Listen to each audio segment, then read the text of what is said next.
जय श्री राधे। मैं अनुभवी आपके लिए अपने कई वर्षों के अनुभवों के द्वारा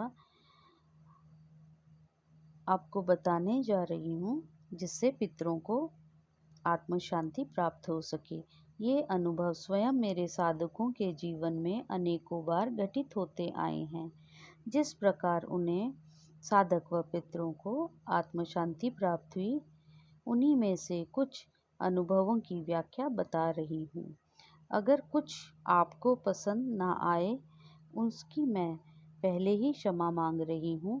मेरा प्रयास केवल और केवल आत्मा को शांत और सुखी होने के लिए ही है, अन्यथा कुछ भी नहीं।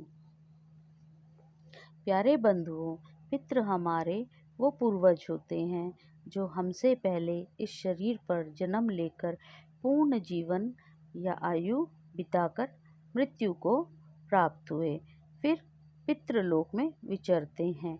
ये हमारे कुल में ही जन्मे होते हैं, जैसे हमारे इस जन्म के दादा, अब उनके दादा, फिर उनके दादा, इस प्रकार 7 पीढ़ी तक दादा कहे जाने वाले पितृ कहलाएंगे। उनमें उनके साथ हर वह रिश्ता, दादा की पत्नी, दादा के भाइयों की पत्नी व उनके बच्चे, और वो भी अपने कुटुंब सेम कास्ट में जन्मे हों। इनमें वो भी शामिल होते हैं जो बच्चे जन्म से पहले ही मृत्यु को प्राप्त हो गए। 3 महीने के बच्चे से 9 महीने के बच्चे जो अपनी माँ के गर्भ में मृत्यु को प्राप्त हुए, चाहे हम उनको जान पाए या नहीं, नाम भी नहीं दे पाए, ये हमारी पृथ्वी से विदा हो गए। ये भी पितरों की पूजा करते समय आत्म शांति को प्राप्त होते हैं। ये ज्ञान बड़ा ही सूक्ष्म है, इसमें किसी भी प्रकार का विरोधाभास ना समझें। जब पितरों के वंशज जो अभी शरीर धारण किए हैं, पृथ्वी लोक में अपने सभी पितरों को श्राद्ध तर्पण करते हैं, तो उनसे पितरों को असीम शांति प्राप्त होती है।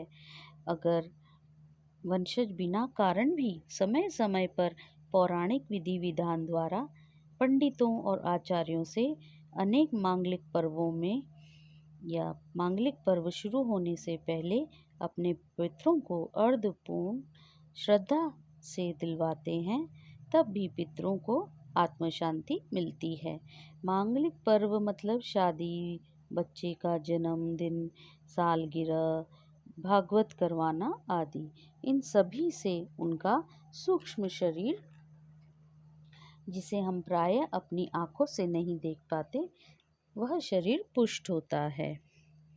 उसके बदले पितृलोक में रहने वाले पितृ हमें आशीर्वाद प्रदान करते हैं। आशीर्वाद से हम यह समझें, चाहे कोई भी शुभ कार्य, चाहे नौकरी, बच्चों का पढ़ाई में मन लगना, अच्छे विचार रखना, स्वास्थ्य सही रहना, पति पत्नी में प्रेम व आदर का भाव रहना इत्यादि। जो परिवार मन में दया, करुणा, श्रद्धा व दूसरों को मान सम्मान देते हैं, वह स्वयं अपने को शुभ कर्म और कल्याण के रास्ते रखते हैं। उन्हें पितरों और उनके वंशजों को प्रेम भरा आशीर्वाद देते हुए पितृलोक से छूटकर देवलोक को अग्रसर होते हैं। जब ये अग्रसर होते हैं तो ये नेचुरल है कि उनको आत्म शांति प्राप्त हुई। अब बात आती है प्रेत लोक की।